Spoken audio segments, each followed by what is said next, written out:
घटना स्वीकारण्यात आली त्या दिवशी बाहेर पाऊस होता. त्याचप्रमाणे आज आपली इथे वार्षिक सर्वसाधारण सभा आहे आणि आज इकडे पावसाचं वातावरण आहे आणि बरेचदा पाऊस पडलेला आहे. तर अतिशय निसर्गरम्य ठिकाणी ही सभा आयोजित केलेली आहे. यामध्ये बरेच मान्यवरांनी आपलं मनोगत मांडलेलं आहे. अतिशय चांगल्या प्रकारे आपल्याला मोटिवेट केलेलं आहे.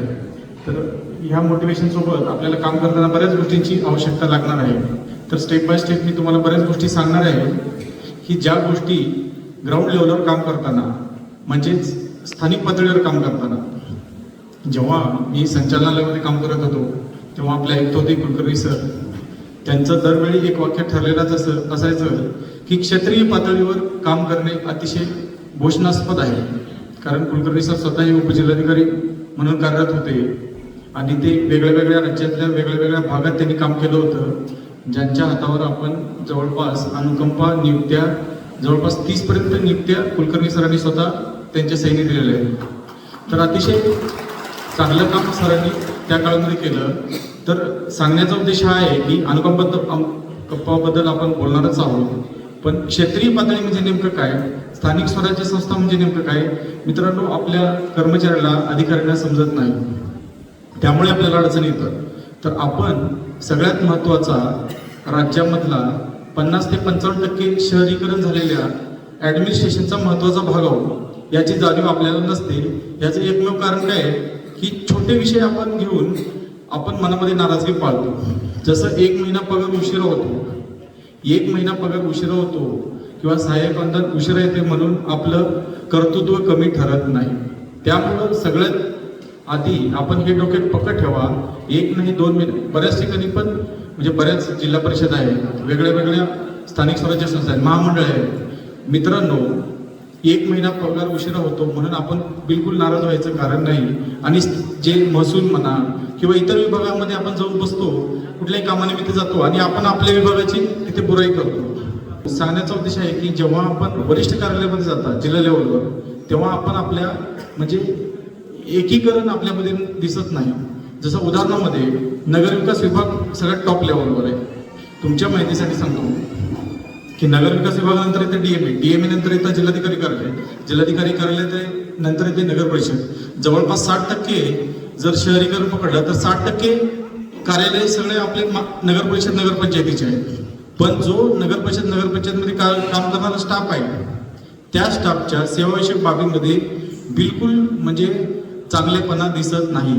जे राज्य शासनाने 1965 मध्ये ऍक्ट आणला, महाराष्ट्र नगर परिषदा नगरपंचायती औद्योगिक नगरी अधिनियम 1965 आणला, तर जवळपास 2008 उजाडला की एक संवर्ग तयार करायला. अशी सिस्टीम इतर विभागामध्ये तुम्ही ग्रामविकास विभाग बघा आणि महसूल विभाग बघा, त्यांची रचना ऑलरेडी व्यवस्थित झालेली आहे. आपली संरचना आता सध्या होत आहे. त्यामुळं ज्या प्रकारे आपण नाराज होतो आणि आपण असं सांगतो की आमचं काहीच व्यवस्थित नाहीये, तर असं नाही. तर त्या बाबी हळूहळू व्यवस्थित होत आहे. कारण जेव्हा आपलं कॅडर बनलं 2008 मध्ये, तेव्हा श्रेणी अ ब ग होत्या. मित्रांनो तुम्हाला सांगायला मला वाटेल की जवळपास आपल्याकडे 7 संवर्ग आहेत. आता नव्याने स्वच्छता निरीक्षक संवर्ग तयार झाला आहे की आता भविष्यामध्ये एक नवीन संवर्ग म्हणजे होऊ इच्छित आहे, तो आहे उद्यान निरीक्षक. हा भविष्यामध्ये 100% संवर्ग म्हणजे व्हायला पाहिजे हे आपल्या डोक्यामध्ये आहे. कारण आज वाढत्या शहरासोबत उद्यानाचं संरक्षण करणं हे चॅलेंजिंग बाब झालेली आहे. म्हणून आपल्याला केवळ समस्यावर बोलून थांबायचं नाही, तर आपल्याला पुढे जायचं आहे, समस्यावर उपाय शोधायचा आहे आणि आपलं डिपार्टमेंट सुजलाम सुफलाम करायचं आहे. तुमच्या माहितीसाठी सांगतो की मंत्रालय कक्ष अधिकारी यांचा ग्रेड पे आणि आपला जवळपास 43 ग्रेड पे, हे दोन्ही ग्रेड पे सेम आहेत. पण आपला गट क आहे आणि मंत्रालय कक्ष आता तो S14चा मला वाटतं S16 झालाय बघा मंत्रालय कक्ष अधिकाऱ्याचा, पण सिमिलर ग्रेड पे आहे.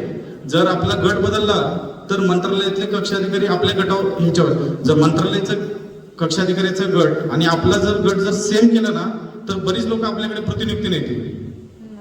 समजते? आपल्याला मूळ काय करायचे आहे हे सगळ्यात पहिले माहिती पाहिजे. आपल्या कर्मचाऱ्याला हेच माहिती नाही.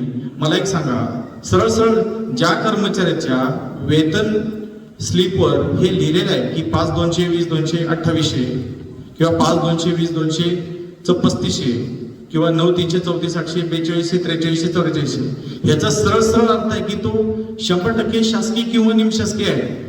तुम्ही एखाद्या एस टी महामंडळ मध्ये काम करणाऱ्या कर्मचाऱ्याची वेतन स्लिप बघा, ती तुम्हाला समजणार नाही.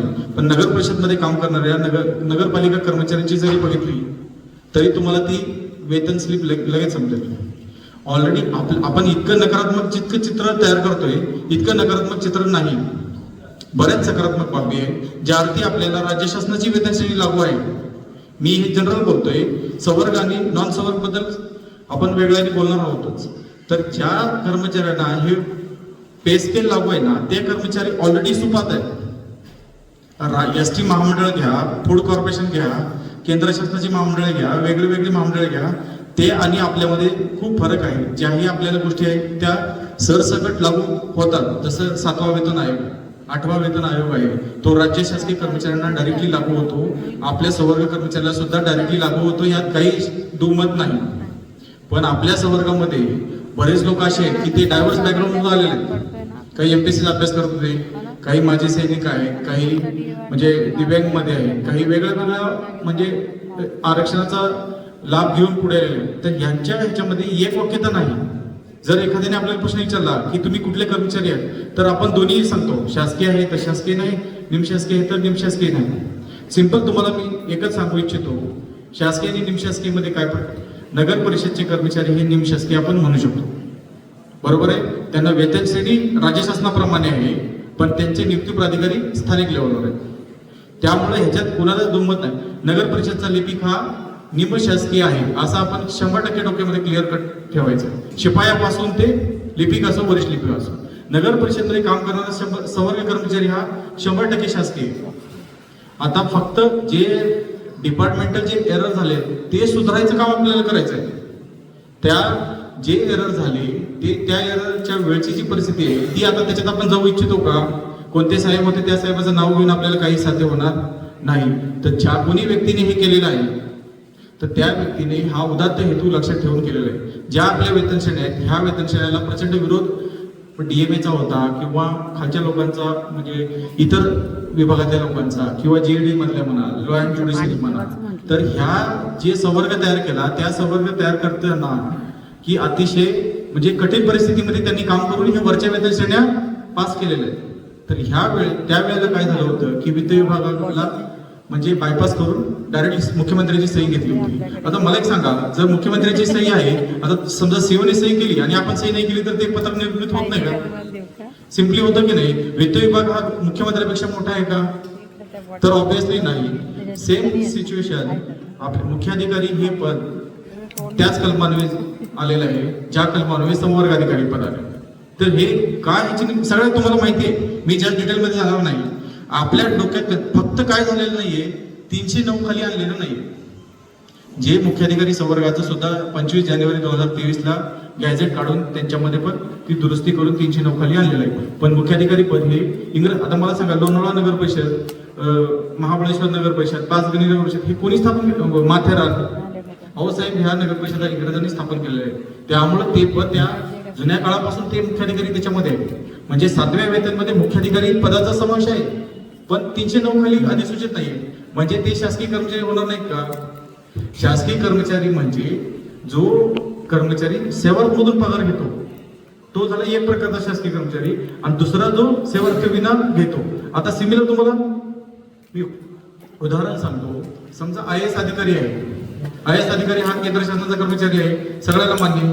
समजा तो महापालिकेत आयुक्त म्हणून गेला, महापालिकेच्या ह्याच्यातून पगार घेत असेल तर तो महापालिकेचा कर्मचारी होईल का? तो ऑब्विसली होणार नाही. आता किंवा एखादा कॅडर अलर्ट झालं तर तो केंद्र शासनाचाच कर्मचारी असणार. तसं संवर्ग कर्मचारी हा राज्य शासनाचा कर्मचारी आहे आणि डीएमए हे काय आहे? प्रतिशासन आहे.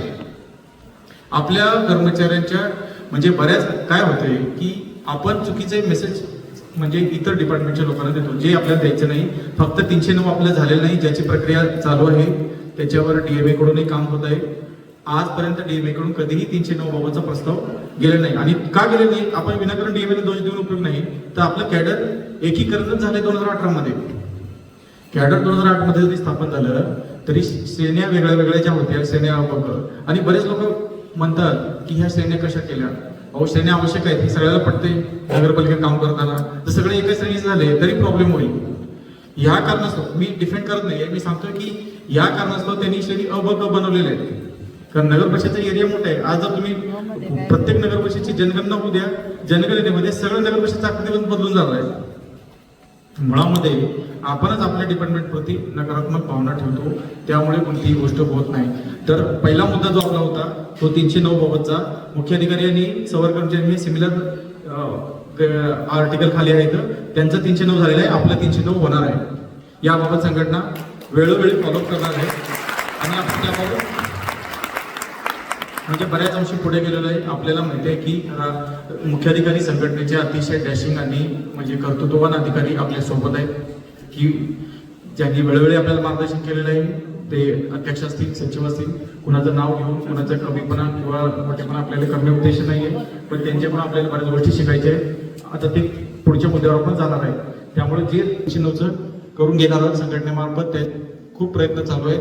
जे डिटेलमध्ये आम्ही तुम्हाला काही सगळं सांगू शकत नाही. जे पदाधिकारी आहेत त्यांना सगळं माहिती आहे. वैयक्तिकरित्या आपण जर बघितलं तर तुम्हाला अजून मध्ये बऱ्याच गोष्टी हिम्मत पाटील सरांना माहिती आहे, मित्र जाधव सरांना माहिती आहे, इंगळे सरांना माहिती आहे.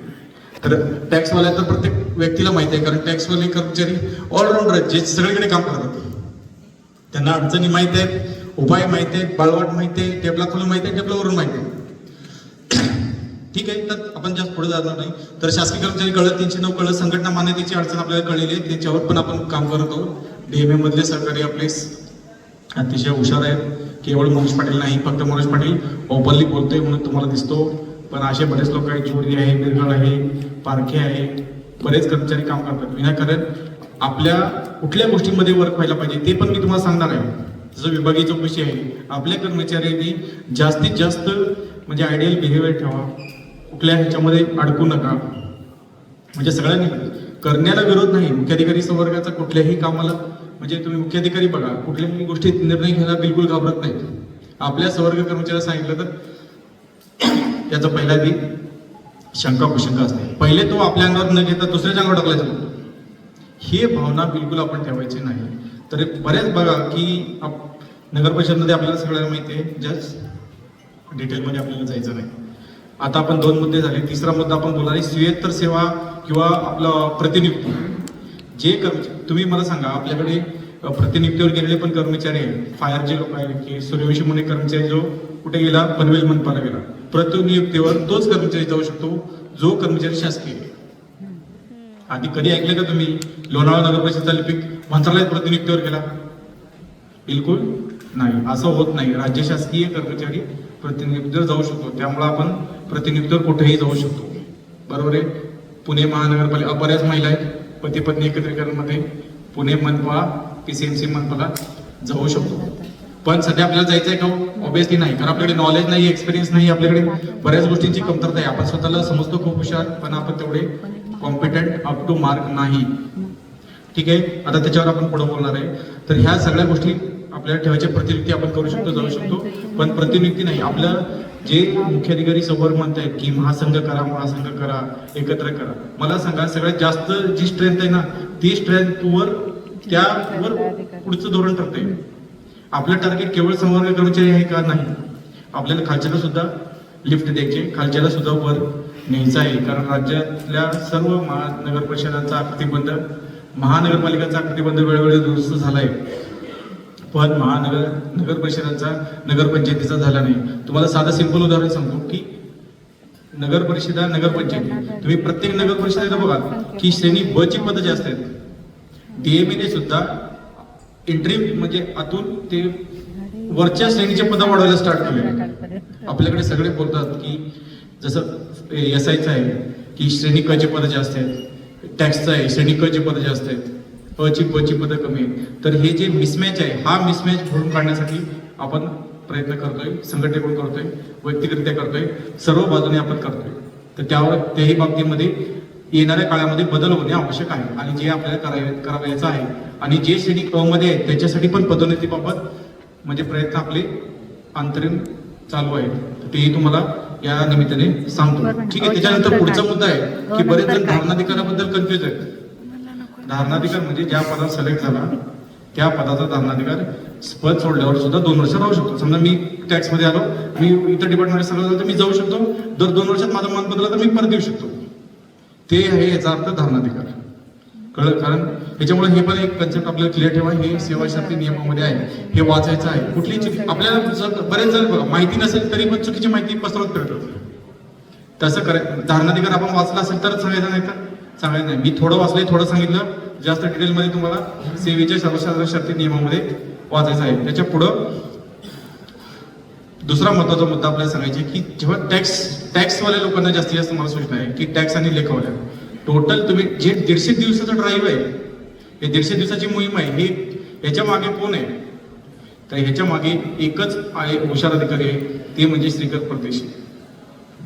समजते? जे आपल्या सध्या सीएमचे म्हणजे काय म्हणतात त्याला सचिव आहे.